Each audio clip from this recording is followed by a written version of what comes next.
নমস্কার বন্ধুরা, তন্হির পাকশালাতে সবাইকে স্বাগত। আজ শেয়ার করব পাটিসাপটার রেসিপি। অনেকেই অনুরোধ করেছিলেন পাটিসাপটার রেসিপি শেয়ার করবার জন্য। এর আগে আমি অনেকবার অনেক রকমভাবে পাটিসাপটার রেসিপি আপনার সঙ্গে শেয়ার করেছি, তবে আজকে শুধুমাত্র চালের গুঁড়ো দিয়ে কিভাবে পাটিসাপটা করা যায় সেই রেসিপিটাই শেয়ার করব। জল তো গরম করতে বসিয়ে দিয়েছি। এবার একটা বাটির মধ্যে নিয়ে নিলাম 1 কাপ পরিমাণে আতপ চালের গুঁড়ো। এখানে আমি গোবিন্দভোগ আতপ চালের গুঁড়ো ব্যবহার করেছি। আর দিয়ে দিলাম 1/2 চা চামচ পরিমাণে লবণ, তার সাথে 3 চা চামচ পরিমাণে চিনি। লবণ আর চিনিটা দিয়ে খুব ভালো করে মিশিয়ে নেব। চিনির বদলে আপনারা চাইলে গুড়েরও ব্যবহার করতে পারেন, তবে চিনি দিলে খুব সুন্দর একটা হালকা হালকা লালচে রং আসে, সেই জন্য আমি একটু চিনির ব্যবহার করলাম। জলটা আমার গরম হয়ে গেছে। জল গরম হয়ে যাওয়ার পর একটা কাপের মধ্যে নিয়ে নিলাম 3/4 কাপ পরিমাণে গরম জল, আর তার সাথে দিয়ে দিচ্ছি 1/4 কাপ পরিমাণে হালকা গরম দুধ। দুধটাকেও কিন্তু আমি আগে থেকে জাল দিয়ে রেখেছিলাম। এবারে জল আর দুধের মিশ্রণটা দিয়ে দিলাম চালের গুঁড়োর মধ্যে, তবে আরও 1/2 কাপ পরিমাণে হালকা গরম দুধ আমি এর মধ্যে অ্যাড করলাম। এরপরে সমস্ত কিছু একসাথে খুব ভালো করে মিশিয়ে নিচ্ছি। চাইলে আপনারা সেদ্ধ চালের গুঁড়ো দিয়েও অবশ্যই করতে পারেন, তবে গোবিন্দভোগ চালে তো খুব সুন্দর একটা গন্ধ আছে। এখন প্রচুর পরিমাণে বাজারে গোবিন্দভোগ চালের গুঁড়ো পাওয়া যাচ্ছে, সেই চালের গুঁড়ো কিনে এনে আপনারা অবশ্যই এইভাবে পাটিসাপটা বানাতে পারেন। ময়দা বা সুজি কোনোটাই ব্যবহার করবার কিন্তু একেবারে প্রয়োজন নেই। আমার ছোটোবেলাতে আমি আমার মা মাসিদের থেকে সবসময় শুধুমাত্র চালের গুঁড়ো দিয়েই পাটিসাপটার ব্যাটার তৈরি করা শিখেছি। যাই হোক, ব্যাটারটা আমি জল আর দুধ দিয়ে ভালো করে গুলে নিলাম। এবারে নারকেলের পুর বা ছাইটা তৈরি করে নেব। নিয়েছি এখানে আমি 1.5 কাপ পরিমাণে নারকেল কোড়া। এর মধ্যে দিয়ে দিচ্ছি পাটালি গুড়। আপনারা চাইলে আখের গুড় দিয়েও অবশ্যই করতে পারেন, কিন্তু যেহেতু পাটালি গুড়ের স্বাদ একেবারেই আলাদা, সেই জন্য আমি সবসময় পাটালি গুড়ই ব্যবহার করি। পাটালি গুড় আর নারকেল কোড়াটাকে হাত দিয়ে খুব ভালো করে মেখে নিচ্ছি। পাটালি গুড় ব্যবহার করেছি এখানে আমি 1/2 কাপের থেকে একটু বেশি পরিমাণে। গুড়ের মিষ্টতার ওপরে কিন্তু এই নারকেলের পাকটা নির্ভর করে। আর খুব বেশি পরিমাণে গুঁড়ো ব্যবহার করবেন না, আবার একদম কম পরিমাণে গুঁড়ো ব্যবহার করবেন না, কারণ যদি কম পরিমাণে গুড় ব্যবহার করা হয় তাহলে আবার পাক আসে না। আমি গুড়টাকে নারকেল কোড়ার সাথে খুব ভালো করে মেখে নিচ্ছি। এর মধ্যে কোনো রকম দুধের ব্যবহার করব না। দুধের ব্যবহার করলে আবার একটু সাদা সাদা রং হয়ে যাবে, সেই জন্য আমি দুধের ব্যবহার করছি না। এবারে গ্যাসের ফ্লেমটাকে লো টু মিডিয়ামে করে দিয়ে খুব ভালো করে নাড়াচাড়া করে নিচ্ছি। বেশি সময় লাগবে না নারকেলের এই পুর বা ছাইটা তৈরি করতে, ম্যাক্সিমাম 5 থেকে 6 মিনিট সময় লাগবে। প্রথমে একটু হাই ফ্লেমে জলটাকে কমিয়ে নেব, তারপরে গ্যাসের ফ্লেমটাকে লোতে করে দিয়ে ক্রমাগত নাড়াচাড়া করে আমি এই পুরটা তৈরি করে নেব। আর এই নারকেলের মধ্যে কিন্তু কোনো রকম ছোটো এলাচের গুঁড়োর ব্যবহার করব না, যেহেতু এটা পাটালি গুড় বা খেজুরের গুড়, সেই জন্য আমি ছোটো এলাচের গুঁড়োর ব্যবহার করছি না। যদি অবশ্য আখের গুড় হয় তাহলে একটু ছোটো এলাচের গুঁড়ো ব্যবহার করা যেতেই পারে।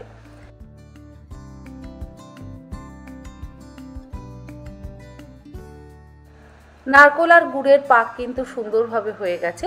এবারের মধ্যে মিশিয়ে দিচ্ছি 1/4 কাপ পরিমাণে ক্ষীর। এটা সম্পূর্ণ অপশনাল, আপনারা চাইলে ক্ষীর ব্যবহার করতেও পারেন, আবার চাইলে নাও দিতে পারেন। চাইলে আপনারা এর মধ্যে মাখা সন্দেশেরও কিন্তু ব্যবহার করতে পারেন। আবার শুধু যদি নারকেলের পুর দিয়ে পিঠে বা পাটিসাপটা করতে ইচ্ছে হয় সেটাও করতে পারেন। আমার কাছে যেহেতু ক্ষীরটা বানানো ছিল, সেই জন্য আমি একটু ক্ষীর এর মধ্যে অ্যাড করলাম। অবশ্যই যত গুড় তত মিষ্টি, ক্ষীর ব্যবহার করলে স্বাদ তো বেশি ভালো হবেই, তাই আমি একটু ক্ষীর দিয়ে পুরটাকে তৈরি করে নিলাম। পুর আমাদের তৈরি হয়ে গেছে। আর অপরদিকে চালের গুঁড়োটা, যেটা আমরা দুধ আর জল দিয়ে ভিজিয়ে রেখেছিলাম, সেটাও কিন্তু রেডি হয়ে গেছে। খুব পাতলা করে কিন্তু আমি ব্যাটারটা গুলেছি, মানে চামচের গায়ে হালকা করে লেগে থাকবে, সেই রকমভাবে আমি ব্যাটারটাকে গুলে নিয়েছি। খুব ঘন ব্যাটার কিন্তু করবেন না, বিশেষ করে চালের গুঁড়োর ক্ষেত্রে। এবারে পাটিসাপটা বানাবার জন্য ফ্রাই প্যানটাকে খুব ভালো করে গরম করে নেওয়ার পর ব্রাশের সাহায্যে অল্প একটু ঘি ভালো করে ব্রাশ করে নেওয়ার পর এক হাতা ব্যাটার দিয়ে একটা সাইডে আমি নারকেলের পুর বা ছাইটা লম্বালম্বি করে দেওয়ার পর দেখুন আস্তে আস্তে চামচ দিয়ে বা স্প্যাটুলা দিয়ে রোল করে নিচ্ছি। আমি কখনো চ্যাপটা চ্যাপটা করে পাটিসাপটা করি না, ওটা আমার মনে হয় যেন পাটি চ্যাপটা। জানি না কেন, আমি সবসময় এটা আপনাদেরকে বলেছি যে সাপটে গোল করে নিয়ে আসাটাকে আমার যেন মনে হয় সেটাকেই বলা হয় পাটিসাপটা। আমি কখনোই চ্যাপটা করে পাটিসাপটা বানাতে পারি না। যত এরকম গোল রোলের মতন পাটিসাপটা হবে তত যেন মনে হয় আমার দেখতে ভালো লাগবে। যাই হোক, এটা সম্পূর্ণ আমার ব্যক্তিগত ব্যাপার। আপনারা আপনাদের নিজেদের ইচ্ছে মতন করে অবশ্যই পাটিসাপটা বানাতেই পারেন। প্রথম পাটিসাপটা কিন্তু একদম তৈরি, কোনো রকম ময়দা বা সুজি ছাড়াই তৈরি হয়ে যাচ্ছে পাটিসাপটা। আবারও একটু ব্রাশের সাহায্যে হালকা করে ঘি ব্রাশ করে নিলাম। ব্রাশ ছাড়াও আপনারা এক টুকরো আলু কেটে নিয়েও কিন্তু একটু ঘি মাখিয়ে নিতে পারেন, বা চাইলে সাদা তেলও মাখিয়ে নিতে পারেন। আবার বেগুনের বোটাটা দিয়েও কিন্তু আপনারা ঘি বা সাদা তেল মাখিয়ে নিতে পারেন। আর তাওয়া বা ফ্রাই প্যানটাকে অবশ্যই খুব ভালো করে গরম করে নেওয়ার পর এক হাতা ব্যাটার ওই ফ্রাই প্যানের ওপরে দিয়ে একটা সাইডে আমি নারকেলের পুরটা দিয়ে দিচ্ছি। এরপরে আস্তে আস্তে স্প্যাটুলা দিয়ে রোল করে নেব। অনেকেই আমরা ভাবি যে শুধুমাত্র চালের গুঁড়ো দিয়ে পাটিসাপটা বানালে সেটা হয়তো প্যান বা ফ্রাই প্যান থেকে ঠিক মতন উঠবে না, কিন্তু যদি ব্যাটারটা পারফেক্ট হয় তাহলে দেখবেন কখনোই ময়দা বা সুজি ব্যবহার করবার প্রয়োজন পড়ে না। দেখুন আমাদের দ্বিতীয় পাটিসাপটাও কিন্তু তৈরি হয়ে গেল। আর এই একই রকমভাবে আমি সমস্ত পাটিসাপটা তৈরি করে নেব। আপনারাও শুধুমাত্র চালের গুঁড়ো দিয়ে এবার পাটিসাপটা বানিয়ে দেখুন, বিশেষ করে আতপ চালের গুঁড়ো দিয়ে। আমাদের একটা ধারণা আছে যে আতপ চালের গুঁড়ো ব্যবহার করলে পিঠে বা পাটিসাপটা হয়তো শক্ত হবে, কিন্তু তা একেবারেই নয়। যদি ফুটন্ত গরম জল দিয়ে আমরা ব্যাটারটাকে তৈরি করি বা চালের গুঁড়োটাকে মাখি, তাহলে দেখবেন আপনার পিঠে বা পাটিসাপটা সমস্ত কিছুই কিন্তু নরম তুলতুলে হবে। দেখুন আমাদের জালিদার পাটিসাপটা কিন্তু তৈরি হয়ে গেছে। এবার এগুলোকে আমি একটা থালার মধ্যে সার্ভ করছি।